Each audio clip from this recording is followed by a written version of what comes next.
इधर देश में राक्षसों का हो रहा संहार, उधर अमित शाह ने जनजातीय युवाओं का कर दिया बेड़ा पार। अब बनेंगे 200 करोड़ रुपए में 10 जनजातीय संग्रहालय, जो देश को देगा उज्जवल भविष्य का हिमालय। इधर जनजातीय समुदाय के लोगों को मोदी शाह की जोड़ी ने देश के सर्वोच्च स्थान पर पहुंचाने में लगा दी जी जान। उधर विपक्षी नेता खींचने लगे टांग। अमित शाह ने नवरात्रों में जनजातीय समाज के लिए कर दिया ऐसा चमत्कार, विपक्ष में मच गया हाहाकार। मोदी के सबसे बड़े सीक्रेट एजेंट ने कर दिया ऐसा काम, खुद मोदी हो गए हैरान। मोदी के तुरुप के एक्के ने चल दी ऐसी चाल, विपक्ष हो रहा बेहाल। देश में इस वक्त अगर किसी के नाम की गूंज सुनाई दे रही है तो वो है अम्बे माता की। लेकिन माता के अलावा एक और शख्स है जिसके नाम की गूंज आज बच्चे बच्चे की जुबान पर है। माता के जयकारे के बाद आज हर इंसान मोदी के सीक्रेट एजेंट के गुण गाता नहीं थक रहा। हमेशा सबकी नजरों के सामने रहने वाला ये इंसान ऐसे ऐसे काम कर रहा है कि खुद नरेंद्र मोदी को भी यकीन नहीं हो रहा कि ये कब और कैसे हो गया।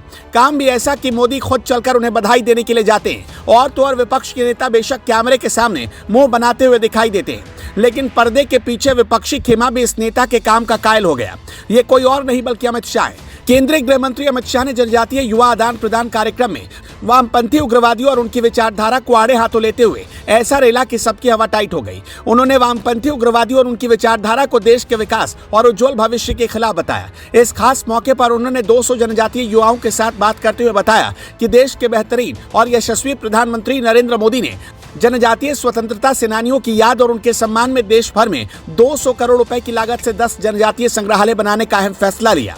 अमित शाह ने अपने इस वार्ता के दौरान ये भी कहा कि हिंसा से रोजगार नहीं मिल सकता। देश के विकास और बुनियादी ढांचे के निर्माण के लिए समाज की मुख्यधारा से जुड़ना बहुत जरूरी है, जबकि देश के कुछ कोनों में वामपंथी, चरमपंथी और उनकी विचारधारा देश के विकास और उज्जवल भविष्य के खिलाफ काम कर रही है। गृह मंत्री अमित शाह यही नहीं रुके। उन्होंने वाम विचारधारा को मानने वाले लोगों को आड़े हाथों लेते हुए कहा कि जो लोग वामपंथी उग्रवाद से प्रभावित क्षेत्रों में मोबाइल टावर, सड़कें और अन्य आवश्यक सुविधाएं नहीं चाहते, वो लोग युवाओं के उज्जवल भविष्य की राह में रोड़े डाल रहे हैं। आदिवासी युवाओं को देश से वामपंथी उग्रवाद के विचार को जड़ से खत्म करने में सबसे आगे आकर अपनी महत्वपूर्ण भूमिका निभानी चाहिए। इसके अलावा अमित शाह ने यह भी कहा कि देश में सभी लोगों के साथ साथ आदिवासी समुदाय के लोगों के लिए बहुत सारे उज्जवल अवसर मौजूद हैं।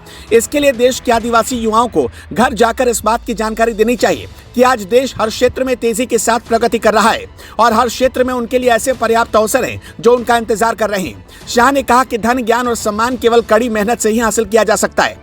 दरअसल देश का गृह मंत्रालय बीते 15 सालों से जनजातीय युवा विनिमय कार्यक्रम यानी TYEP चला रहा है। ये कार्यक्रम मुख्य रूप से युवा मामले और खेल मंत्रालय के तहत नेहरू युवा केंद्र संगठन के माध्यम से चलाया जा रहा है। इस कार्यक्रम के तहत वामपंथी उग्रवाद से सबसे अधिक प्रभावित अंदरूनी इलाकों के आदिवासी समुदाय के युवक युवतियों को देश भर के प्रमुख शहरों और महानगरों के दौरे पर ले जाया जाता है।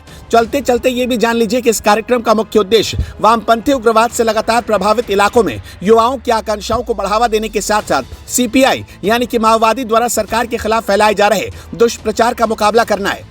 तो क्या इस तरह की विचारधारा के आप खिलाफ हैं? हमें कमेंट बॉक्स में बताएं।